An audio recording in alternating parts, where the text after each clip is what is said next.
Hi! మీలో wifi తెలియనిది ఎంతమందికి? సో, ఆల్‌మోస్ట్ అందరికీ వైఫై అంటే ఏంటో తెలుసు. ప్రతి ఇంట్లో గూడా ఉండాల్సిన మేజర్ ఐటెమ్ వైఫై. అసలు ఈ వైఫై ఎప్పుడు పుట్టింది? ఎలా పుట్టింది? మీకెవరికైనా ఐడియా ఉందా?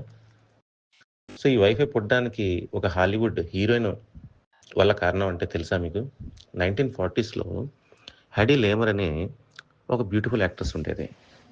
యాక్చువల్‌గా ఆవిడ యాక్టింగ్ చేస్తూ పాటు బయట చిన్న చిన్న ఎక్స్‌పెరిమెంట్‌లు చేస్తూ వరల్డ్ వార్ II టైంలో అక్కడ సైంటిస్ట్‌లకి హెల్ప్ చేసేది.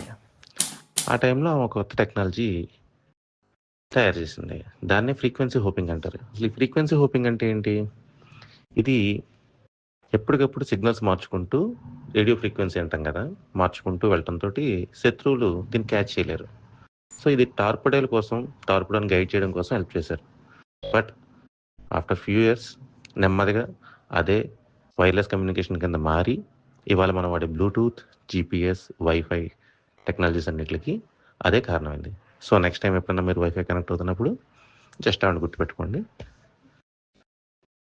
వీడియో నచ్చితే లైక్ చేయండి, షేర్ చేయండి. సబ్స్క్రైబ్ చేసుకోవడం మర్చిపోకండి.